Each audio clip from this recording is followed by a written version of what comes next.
ஆட்கொண்டவரும் நான் சேவிக்கிறவருமான ஆண்டவராகிய இயேசு கிறிஸ்துவின் நாமத்தினாலே அன்பினல் வாழ்த்துக்கள்.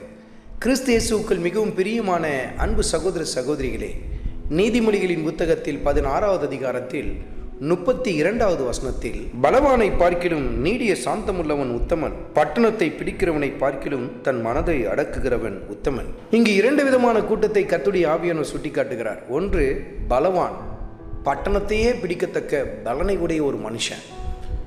ஒரு பட்டணத்தையே அவனால் வீழ்த்த முடியும், அந்த அளவுக்கு பலவானாய் காணப்படுகிறவன்.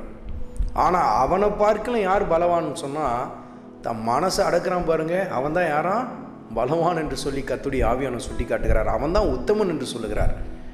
இன்றைக்கி சில பேரை நம்ம பார்க்க முடியும், மலையே பரட்டி போடுற அளவுக்கு சக்தி இருக்கும், ஆனால் அவனால் மனசை கட்டுப்படுத்த முடியாது, நாவை கட்டுப்படுத்த முடியாது.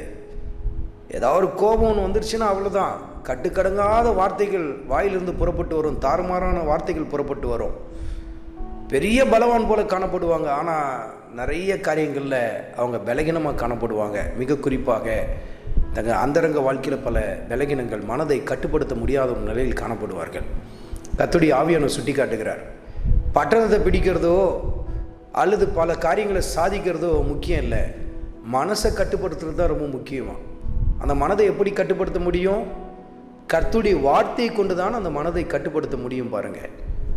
ஏனென்றால் அப்போஸ்தலனாகிய பவுல் சொல்லுகிறார், எந்த விதமான சிந்தைகளையும் கிறிஸ்து இயேசுவின் நாமத்துக்குள்ளாக நாங்கள் சிறைப்படுத்துகிறோம் என்று சொல்லுகிறார் பாருங்கள். கர்த்தருடைய வார்த்தையை கொண்டு தான் இந்த மனதை நாம் கட்டுப்படுத்த முடியும்.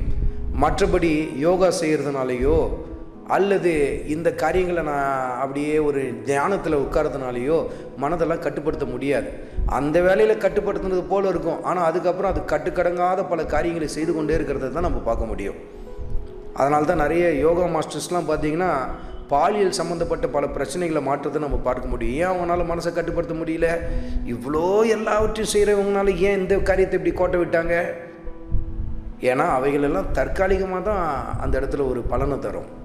ஆனால் ஆண்டவர் இயேசு கிறிஸ்துவின் வார்த்தைக்கு ஒரு மனிதன் முழு மனதோடு கூட தன்னை ஒப்பு கொடுக்க ஆரம்பிக்கும் பொழுது அவன் மனதின் எண்ணங்களை எல்லாம் கிறிஸ்து இயேசுவுக்குள் அவன் சிறைப்படுத்தத்தக்கதாய் மனதை தன் கட்டுப்பாட்டுக்குள், கர்த்தருடைய வார்த்தையின் கட்டுப்பாட்டுக்குள் கொண்டு வர முடியும். ஒரு மனிதன் கர்த்தருடைய வார்த்தைக்கு முழுமையாய் கீழ்ப்படிய ஆரம்பிக்கும் பொழுது எப்படிப்பட்ட சிந்தையாய் இருந்தாலும், எப்பேற்பட்ட காரியமாக இருந்தாலும் அதை கிறிஸ்து இயேசு நாமத்தினாலே அவர்கள் சிறைப்படுத்த முடியும் என்று சொல்லி கர்த்தருடைய ஆவியானவர் சுட்டி காட்டுகிறார். அருமையான மகனே, அருமையான மகளே, கர்த்தருடைய வார்த்தையை அதிகமாய் தியானிக்க ஆரம்பியுங்கள். அந்த வார்த்தையை உங்கள் உள்ளத்திலே பத்திரப்படுத்த ஆரம்பியுங்கள். அது உங்கள் மனதின் காரியங்கள் எல்லாவற்றையும் கட்டுப்படுத்த ஆரம்பிக்கும். உங்கள் மனதை கர்த்தருக்கேற்ற மனமாய் மறுரூபப்படுத்த ஆரம்பிக்கும். பாருங்கள், கர்த்தருடைய வார்த்தை ஜீவனுள்ளது, வல்லமையுள்ளது. நம் ஆவியை, ஆத்துமாவையும் உயிர்ப்பிக்க ஆச்சரியமுள்ள வல்லமை உடையதாய் காணப்படுகிறது. பாருங்கள், ஏனென்றால் நம் ஆண்டவர் சொல்லியிருக்கிறார், என் வார்த்தைகள் ஆவியாயும் ஜீவனாயும் இருக்கிறது என்று சொல்லுகிறார். அந்த வார்த்தை உங்கள் மனதை உயிர்ப்பிக்கும், கர்த்தருக்கேற்றதாய் மறுரூபப்படுத்த ஆரம்பிக்கும். ஆண்டவராகிய இயேசு கிறிஸ்துவின் கிருபை உங்கள் அனைவரோடும் கூட இருப்பதாக. ஆமென்.